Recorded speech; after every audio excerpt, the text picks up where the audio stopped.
canção de adoração a Jesus. Antes, no início, também cantamos: toda a terra cante glórias ao Senhor Jesus, Jesus, Jesus. Então, cantamos canções a Jesus, exaltamos Jesus, proclamamos Jesus. E temos muitas canções, graças a Deus, e o louvor ele precisa ser centrado em Jesus, ele precisa ser focado em Jesus.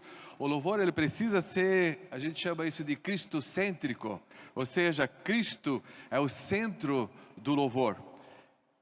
Não nós mesmos, né? Embora às vezes temos algumas canções em que a gente abre o coração cantando, mas o louvor é isso, é glórias a Jesus. Canções para Jesus, hinos para Jesus.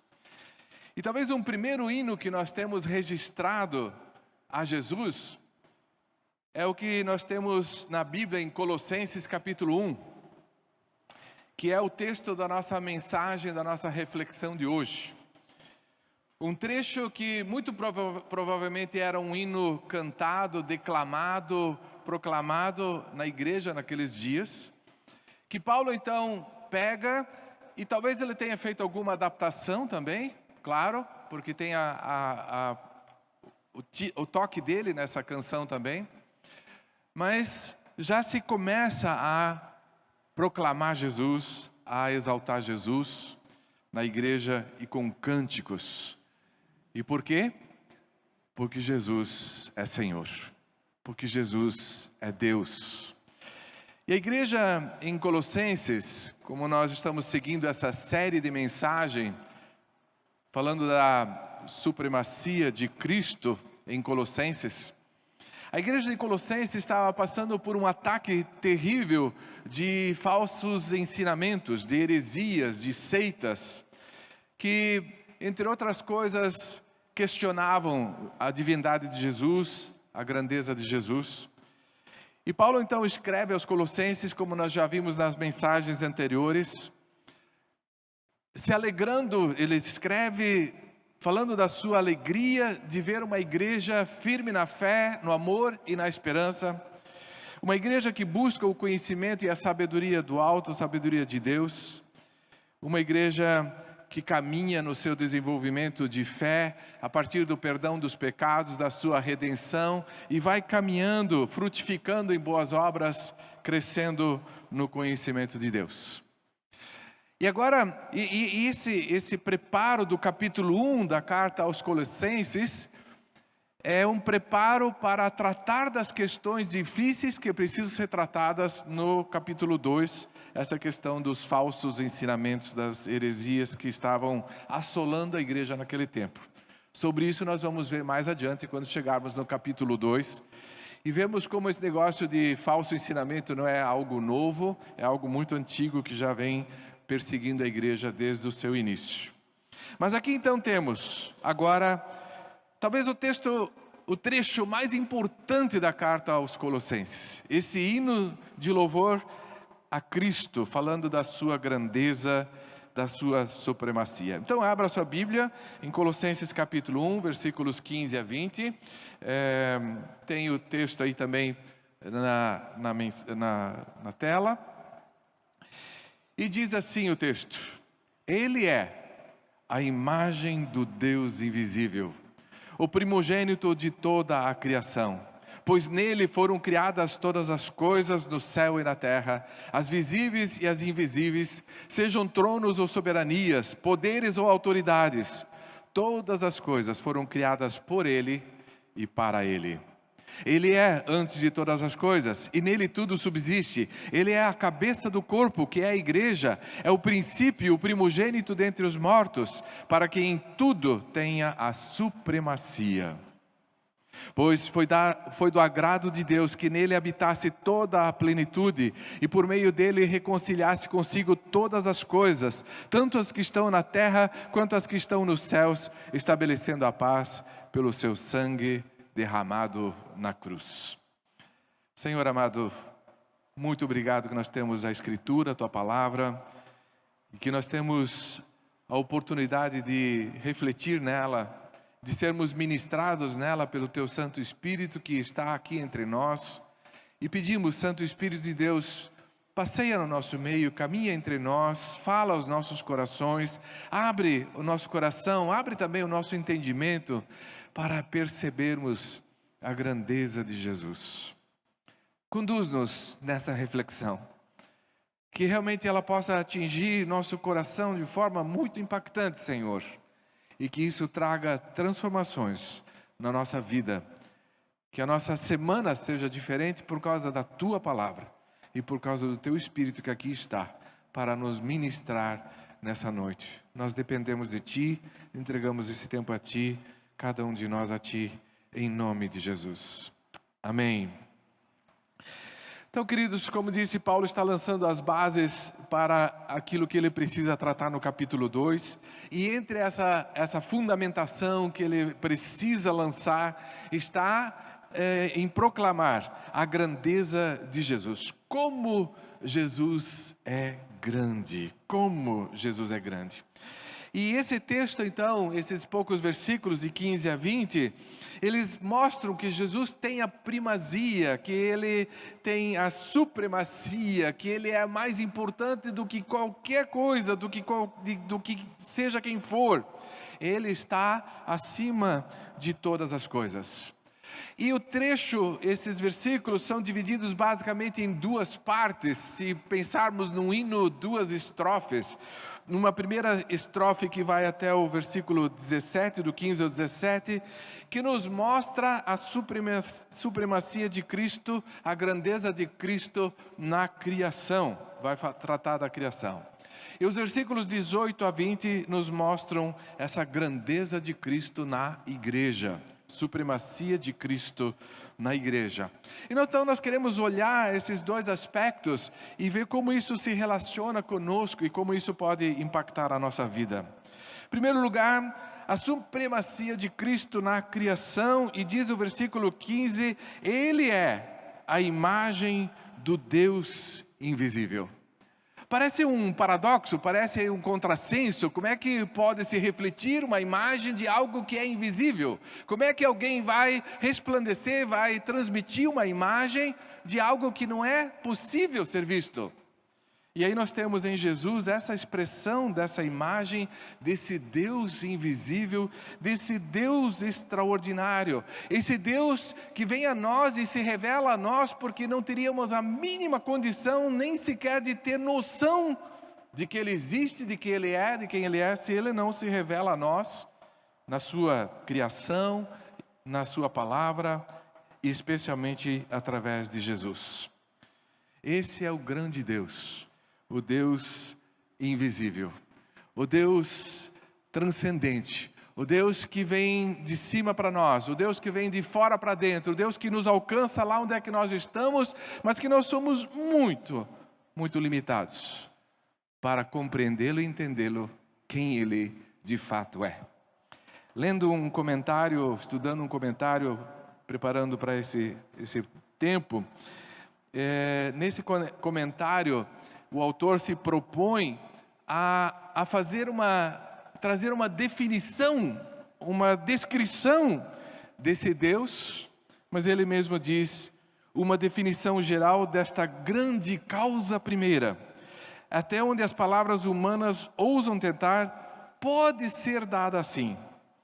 O ser eterno, independente e autoexistente, o ser cujos propósitos e ações brotam de si mesmo, sem motivo ou influência externa, aquele que é absoluto no domínio, a mais pura, a mais simples e a mais espiritual de todas as essências, infinitamente benevolente, beneficente, verdadeiro e santo, a causa de todo ser, o sustentador de todas as coisas, infinitamente feliz, porque infinitamente perfeito, e eternamente autossuficiente, não necessitando de nada do que Ele fez. Ilimitado em sua imensidão, inconcebível em seu modo de existência e indescritível em sua essência.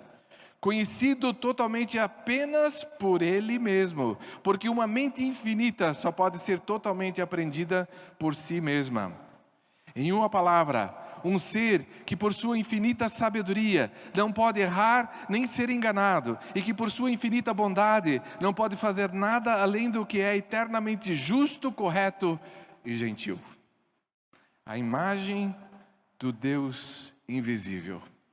Nós podemos conhecê-lo através de Jesus, porque Jesus nos traz essa imagem. E podemos conhecer mais esse Deus, conhecendo mais e mais a Jesus, porque Ele é essa expressão desse Deus invisível. E como podemos conhecer então mais esse Deus e Jesus?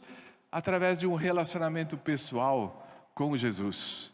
Como nós vimos na última mensagem sobre Colossenses, que a nossa jornada começa com o perdão dos pecados e a redenção operada por Cristo na cruz, pelo seu sangue, e isso vai levando-nos a um desenvolvimento, a chegarmos ao pleno conhecimento de Deus, ou seja, o pleno conhecimento possível a nós que está em Cristo Jesus. Jesus é a imagem do Deus invisível. Voltando ali ainda no versículo 15 de Colossenses capítulo 1, ele é a imagem do Deus invisível, o primogênito de toda a criação. Por isso aqui o foco é a criação. Jesus está acima de tudo, Jesus é superior a todas as coisas criadas, diz a Nova Tradução na linguagem de hoje. Primogênito da criação. Para nós, primogênito sempre aponta para o primeiro nascido, mas aqui fala de primogênito da criação, então seria o primeiro criado.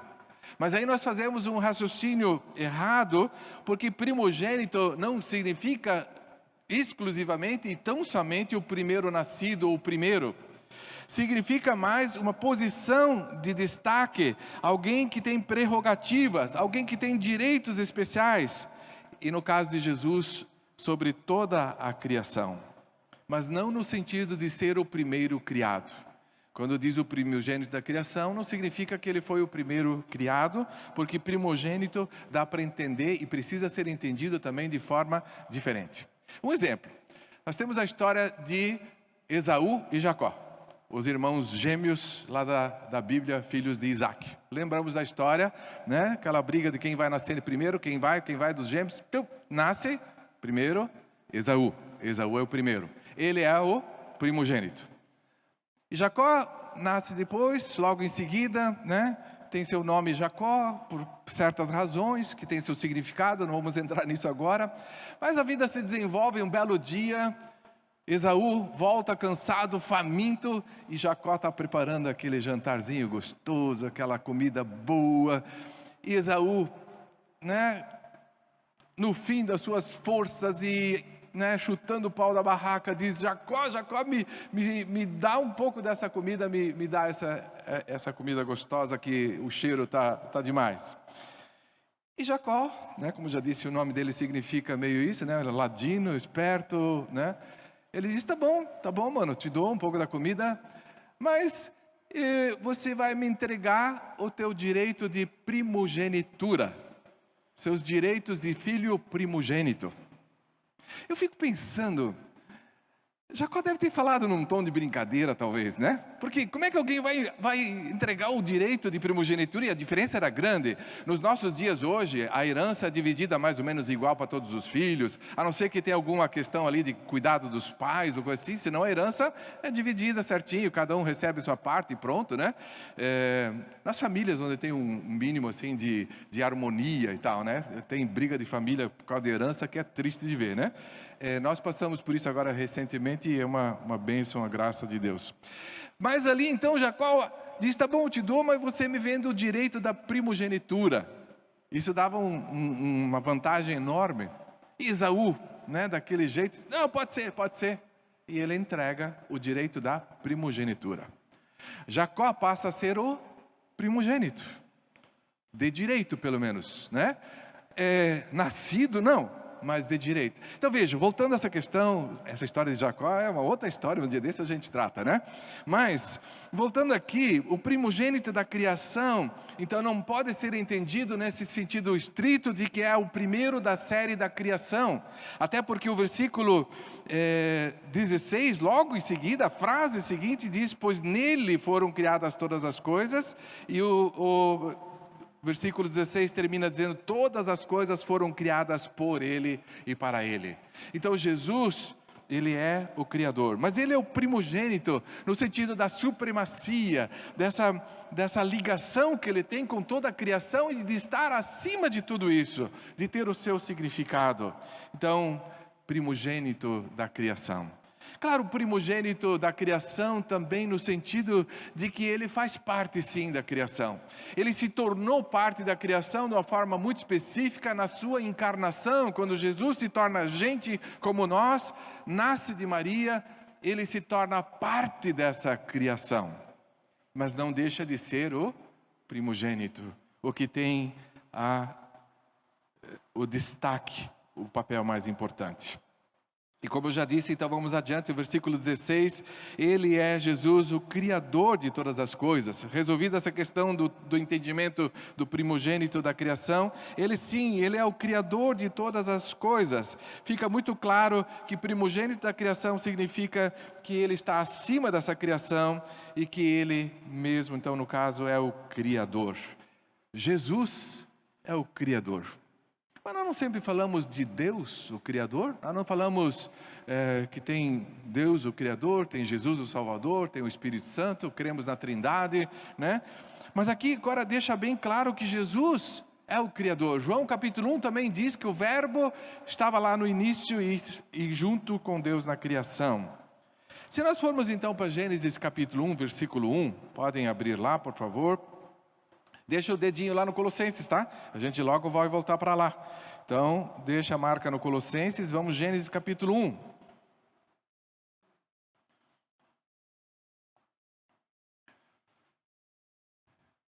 No princípio, Deus criou os céus e a terra. No princípio, Deus criou os céus e a terra. Mas aqui diz que Deus é quem criou. Cadê Jesus nessa história? E aí nós vamos estudar melhor esse nome de Deus, essa palavra usada aqui para Deus, que na língua original é a palavra Elohim. E Elohim, a Josi que entende de hebraico, a Josi ali, né? O final Him aponta para o que, Josi? O final, a finalização de palavras Him. Por exemplo, lá em seguida nós temos a palavra Deus criou os céus. Então é Hashamayim, termina em Im também. Por quê? Porque é um plural. A Josi morou em Israel, certo? Por isso eu perguntei para ela e falei com ela antes do culto ainda, né? Quase que eu ia fazer ela declamar aqui, né? A primeira frase da Bíblia, né? Foi o que me restou das minhas aulas de hebraico no seminário, né? É só o que restou, infelizmente, né? Fora isso, infelizmente não sobrou mais nada, né? Mas Bereshit bara Elohim V'hashamayim v'ha'eretz. Mais ou menos assim, né, Josi? Mais ou menos assim. Então, Elohim está no plural. Então, nós temos uma forma de plural. Então, teríamos que traduzir no princípio, deuses criaram? Não, porque depois o verbo está no singular. O verbo está no singular. É a primeira pessoa, né, do singular, ou a terceira pessoa, no caso ele criou os céus.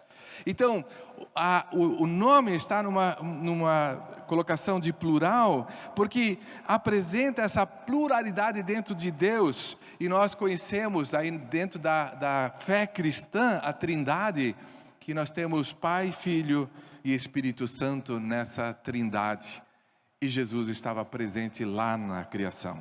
Se você pegar no capítulo 1 agora de Gênesis, versículo 26, veja lá, ali agora entra de forma interessante esse plural. 1:26 diz, então disse Deus, façamos o homem à nossa imagem, conforme a nossa semelhança. Façamos nós. Quem? Deus no plural. Pai, Filho e Espírito Santo.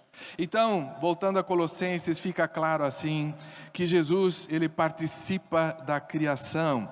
E eu tenho aqui uma lista de muitas outras passagens do Velho Testamento, onde as ações de Deus são colocadas no plural. Façamos, vamos até lá, vamos fazer isso, né? No caso da Torre de Babel, vamos confundir as vozes, as línguas das nações. Então nós temos expressões de Deus no plural. Jesus, ele participa dessa criação, ele é criador junto com o Pai. Ele é criador de todas as coisas.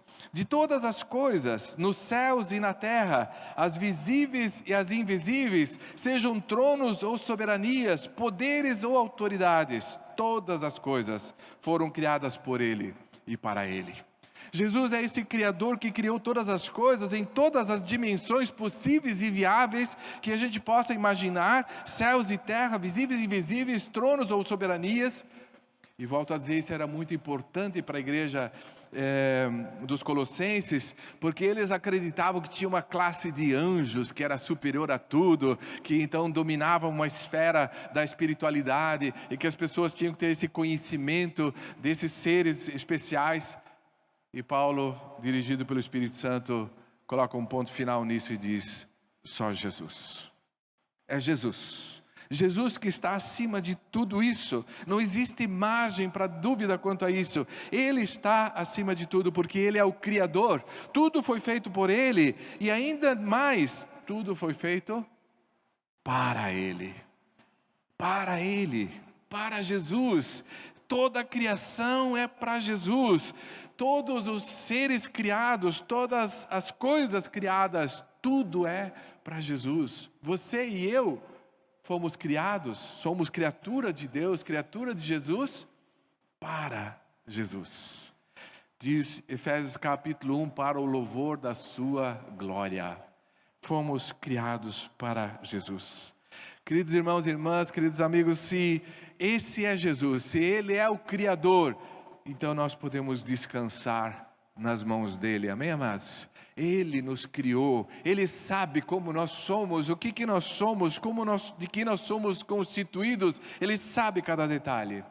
E como fomos criados, como todas as outras coisas, para Ele, a nossa vida precisa apontar para Ele, glorificá-lo na nossa caminhada. Jesus é digno de ser glorificado, porque tudo foi feito por Ele e para Ele. E continuando então nessa nossa contemplação de Jesus, nessa dimensão cósmica, dessa dimensão da criação, diz o versículo 17, Ele é antes de todas as coisas. Jesus é o Criador de todas as coisas, mas além disso Ele é eterno, antes de todas as coisas. Jesus é eterno.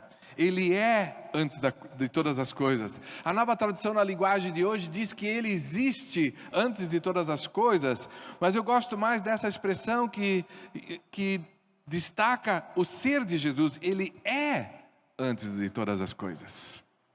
Ele não existe tão somente, também existe antes de todas as coisas, mas a existência pressupõe um início. E o ser eterno não pressupõe início, sempre existiu na verdade. Jesus é eterno, Ele é antes de todas as coisas, desde sempre Ele existiu um com o Pai, Pai, Filho e Espírito Santo. Jesus vai falar muito sobre isso na sua jornada, o Evangelho de João retrata isso muito bem, que frequentemente Jesus usa a expressão, eu sou. 14:6 de João, eu sou o caminho, a verdade e a vida. Veja essa ênfase, eu sou. Quando Jesus discute com os fariseus, eles questionam sobre Abraão e sobre Abraão ser o pai deles, e Jesus diz, o pai de vocês é outro, não é Abraão. Mas de qualquer forma, antes de Abraão existir, eu sou. E aí os fariseus quase queriam jogar pedra nele, né?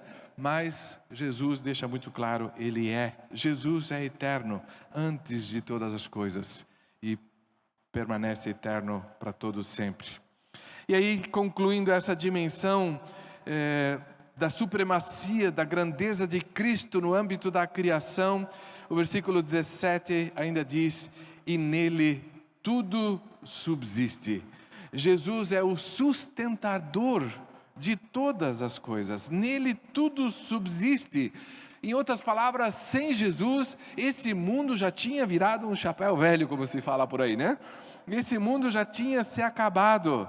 Ele é sustentador. É claro que ele é sustentador pelas próprias leis da natureza que ele mesmo criou, instituiu, e isso vai se sustentando. Mas a gente vê que pelas próprias leis da natureza, esse mundo já poderia ter se acabado pelos desastres que acontecem aqui e ali. A previsão apocalíptica é até que algo assim aconteça.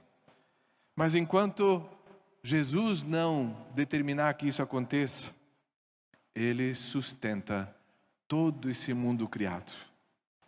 Jesus sustenta todas as coisas. E se Jesus assim é sustentador de todas as coisas, quanto mais da sua e da minha vida. Amém, amados? Confie nesse Jesus. Ele sustenta o universo, o mundo todo criado. E não só isso, o mundo criado, os seres invisíveis. Ele é sustentador de todas as coisas. Então, queridos, nesses 3 versículos vimos a primazia, a supremacia de Cristo, a grandeza de Cristo no contexto da criação. E esse comentarista que eu pesquisei, ele faz um resumo e ele diz 4 coisas são afirmadas aqui. Primeiro, que Jesus Cristo é o Criador do universo, de todas as coisas visíveis e invisíveis, de todas as coisas que tiveram um começo, quer existiam no tempo ou na eternidade. Segundo lugar, que tudo o que foi criado para Ele mesmo, que Ele era o único fim de seu próprio trabalho.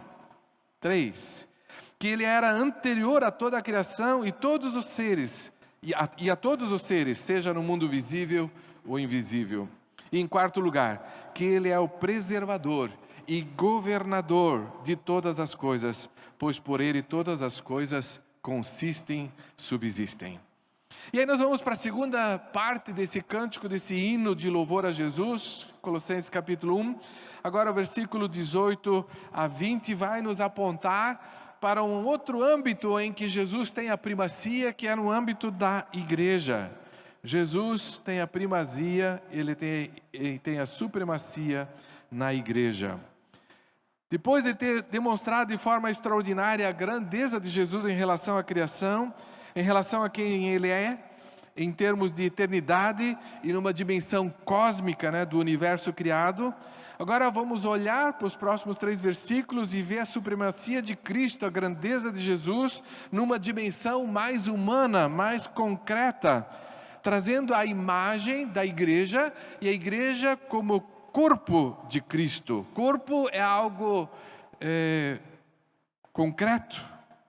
Na igreja, além de sermos criação sua, somos seu corpo, plenamente integrados a Jesus, parte dele, um com ele. Extraordinário. Jesus é o Senhor da igreja, versículo 18 diz: Ele é a cabeça do corpo, que é a igreja. Ele é Senhor da igreja, Ele é a cabeça do corpo, o corpo é a igreja pertence a Cristo, assim como o corpo pertence à cabeça. A igreja obedece a Cristo, assim como o nosso corpo obedece à nossa cabeça. É interessante, né, que mesmo aqueles atos que aquelas ações do nosso organismo que nós não controlamos, e graças a Deus que Deus fez algumas coisas que nós não controlamos, por exemplo, o batimento do nosso coração, né? Eu não tenho como dizer, vou dar uma descansada nele agora, dar uma parada, né? Vamos descansar um pouco, está muito agitado, ou dizer, não, agora precisa bater mais, agora... Não, ele tá batendo porque ele foi programado para bater. De onde é que vem essa ordem do próprio coração?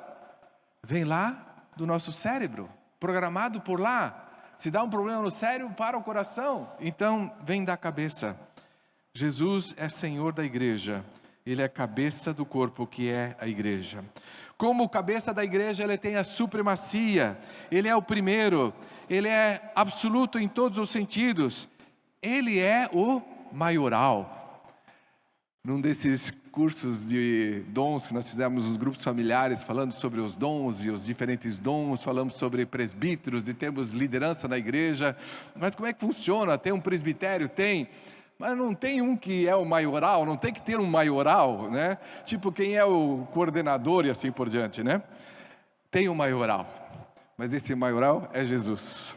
Jesus é o maioral, Ele é o cabeça, Ele está acima de tudo. E na igreja isso precisa ficar muito claro. Infelizmente tem gente esquecendo essa realidade de que Jesus é o cabeça e estão querendo assumir esse lugar para si mesmos, e infelizmente isso dá um estrago terrível. Jesus é a cabeça da igreja e esse espaço não está liberado para ninguém mais. E Jesus é o cabeça da igreja e é o princípio e o primogênito dentre os mortos, para que em tudo tenha a supremacia. Jesus é Senhor da vida, é o que nos diz essa parte do versículo 18. Ele é o princípio, Ele é o primogênito dentre os mortos. Como alguém que venceu a morte, Ele é o primeiro que ressuscitou para a vida eterna. Ele é o Senhor da vida e Senhor da vida eterna. E temos nele a garantia da nossa ressurreição, porque Ele é o primeiro, Ele é o primogênito, nesse caso de fato o primeiro, e nos garante a ressurreição nossa no grande dia.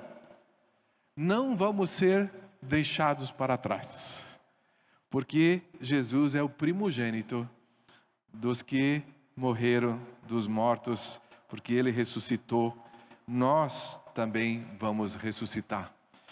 A carta de Paulo aos Coríntios, a primeira carta, capítulo 15, fala um capítulo inteiro sobre ressurreição. Quer saber mais sobre ressurreição? Como é que vai ser? Como é que vai ser essa nova dimensão de vida espiritual, da vida na glória? Leia 1 Coríntios capítulo 15, no versículo 20, Paulo diz assim: mas de fato, Cristo ressuscitou dentre os mortos, sendo as primícias dentre aqueles que dormiram. Na fé cristã, aqueles que morrem no Senhor não morrem, eles adormecem. Dormiram. Jesus é a primícia. Jesus é a primeira oferta, a primeira colheita dessa nova dimensão de vida eterna que nós temos em Jesus. E aqui também é importante notar que isso tem a ver com a igreja, porque a igreja é chamada também daqueles que são os primogênitos entre os mortos, aqueles que vão ressuscitar. E temos aqui então esse contexto da igreja, que é composta por aqueles que já dormiram e os que ainda vivos haverão de ressuscitar no grande dia. Jesus é o princípio, é o primogênito dentre os mortos. E aí vamos adiante nesse cântico, nesse hino, o versículo 19 nos mostra que Jesus é perfeito. Versículo 19, pois foi do agrado de Deus que nele habitasse toda a plenitude. Entre nós muitas vezes usamos a expressão ninguém é perfeito. E principalmente usa essa expressão ninguém é perfeito para se justificar de alguma falha que aconteceu, não é verdade? Você foi pego num erro, numa coisa, você diz, tá bom, ninguém é perfeito, né? Vou fazer o quê, né? Mas tem um que é perfeito. Nele habita toda a plenitude, diz o versículo 19. Jesus é esse que é perfeito. Podemos olhar para Jesus como alguém que não tem defeitos, alguém pleno, alguém que é perfeito para nos inspirar e nos desafiar nessa caminhada. Claro que nunca vamos alcançar essa perfeição, a de Jesus, mas sem dúvida essa perfeição de Jesus nos serve de alvo, de estímulo, de desafio, de encorajamento para continuarmos a nossa jornada, como vimos na mensagem anterior, que começa ali com o perdão dos pecados, a redenção, e vai avançando, e nós nessa jornada podemos crescer nesse caminho da perfeição, olhando para aquele que é perfeito, Jesus. E o fato de a plenitude e a plenitude de Deus habitar em Jesus, aponta também para algo muito especial, que é para a encarnação de Jesus. Aqui o apóstolo Paulo, dirigido pelo Espírito Santo, está ligando a realidade de Jesus ter encarnado e num ser humano que normalmente é passível de falhas e defeitos, nele habita a plenitude. João capítulo 1, 14 diz: e vimos nele a graça e a verdade. Jesus é essa plenitude de Deus habitando nele também na sua encarnação, ao ser gente como nós e ao se tornar cabeça da igreja. Jesus então é verdadeiro homem em quem habita a plenitude de Deus. E Jesus é verdadeiro Deus que encarna e se torna um como nós. E aí nós vamos para o final desse hino, versículo 20, e diz: por meio dele reconciliar-se consigo todas as coisas, tanto as que estão na terra quanto as que estão nos céus, estabelecendo a paz pelo seu sangue derramado na cruz. Em último lugar, Jesus tem a primazia, ele é tão grande porque ele é a nossa reconciliação com Deus. Ele estabeleceu a paz por meio do seu sangue derramado na cruz. Existe naturalmente um estado de guerra, e guerra mesmo, né? Coitados, lá na Rússia não podem chamar aquela atrocidade toda lá na Ucrânia de guerra. É uma ação militar, não sei, tem um nome lá que eles usam oficial para isso, que só pode usar esse nome. Quem usar o nome guerra na Rússia, ele vai preso, condenado a 15 anos, puxa, né? Por falar a verdade sobre uma atrocidade que está sendo cometida lá. Guerra, sabemos nos últimos dias muito bem o que é guerra, é inimigos se enfrentando. O ser humano está em estado de guerra, de inimizade com Deus. O ser humano não tem paz consigo mesmo, não tem paz com os outros, como vemos aí as guerras, a criminalidade e assim por diante, e não tem paz com Deus. Esse texto aqui, ele traz uma pequena complicação, porque ele diz: por meio dele reconciliar-se consigo todas as coisas, tanto as que estão na terra quanto as que estão nos céus. Então é difícil de explicar como assim reconciliar as coisas do céu, ou as coisas da terra que não sejam as pessoas. O fato é que com o pecado houve uma confusão total na criação de Deus, e Deus então agiu com o juízo, e houve então essa inimizade entre todas as dimensões, e aqui então está se falando num ambiente reconciliado, um ambiente em paz, que é possível acontecer e vai acontecer no grande dia, porque Jesus estabeleceu a paz pelo sangue derramado na cruz. E ao mencionar aqui também esse aspecto do sangue derramado na cruz, a palavra nos aponta para a salvação nossa, para a nossa salvação, que como vimos no domingo passado com o Tiago ministrando sobre o poder que nós podemos ter, né? Os poderes que nós como cristãos temos à disposição, somos então poderosos, somos heróis, e é o poder do Evangelho, que é a salvação de todo aquele que crê, primeiro do judeu e também do grego, Romanos capítulo 1, versículo 16, como vimos no domingo passado. Então ali fala da salvação e fala primeiro do grego, do judeu e depois do grego. Então alguns autores entendem, alguns estudiosos entendem que na realidade esse texto aponta para essa reconciliação que existiu entre judeus, aqueles que foram os que receberam a revelação primária de Deus, que foram objeto da revelação de Deus, que Deus se revelou a eles diretamente, andando com eles, estando no meio deles, para que deles viesse o Messias, o Salvador, e os não-judeus, aqui chamados em Romanos capítulo 1, 16 de gregos, ou então chamados de gentios, ou enfim, os não-judeus. E é interessante que realmente essa dimensão dessa reconciliação entre as pessoas é parte essencial do Evangelho. E Paulo vai escrever aos Efésios, por favor abram Efésios capítulo 1, está bem perto ali de Colossenses, na verdade Efésios capítulo 2, versículos 13 a 18, Efésios 2, 13 a 18, o apóstolo Paulo trata desse tema da reconciliação, do estabelecer a paz. Efésios 2, 13 a 18, por favor acompanhem comigo. Diz assim: mas agora em Cristo Jesus, vocês que antes estavam longe, foram aproximados mediante o sangue de Cristo. Então, apontando para o sangue de Cristo. Pois Ele é a nossa paz, o qual de ambos fez um e destruiu a barreira, o muro de inimizade, anulando em seu corpo a lei dos mandamentos expressa em ordenanças. O objetivo dele era criar em si mesmo dos dois um novo homem, fazendo a paz, e reconciliar com Deus os dois em um corpo, por meio da cruz pela qual ele destruiu a inimizade. Ele veio e anunciou paz a vocês que estavam longe e paz aos que estavam perto. Perto eram os judeus. Pois por meio dele, tanto nós como vocês temos acesso ao Pai por um só Espírito. Então veja aqui, o apóstolo Paulo aos Efésios está falando também sobre esse projeto extraordinário dessa reconciliação e de fazer um povo só. Havia duas situações distintas, o povo judeu, que recebeu a revelação de Deus do Antigo Testamento, a antiga aliança, a velha aliança, e agora tem um novo tempo, tem os que não são judeus. E quando esses não judeus se convertem a Cristo, eles se tornam judeus? Não, eles não se tornam judeus. Eles se tornam povo de Deus, corpo de Cristo, povo de Jesus. E junto, um só povo com aqueles judeus que se convertem a Jesus, e todos juntos vivendo como um só povo.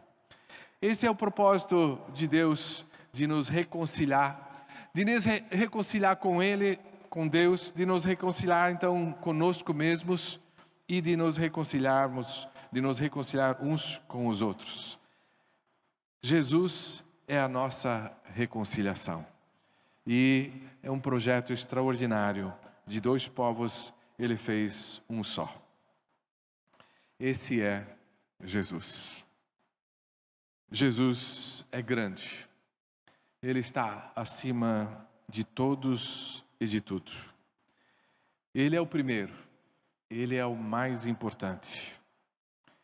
Nele vemos toda a supremacia, a grandeza do próprio Deus. Eu peço que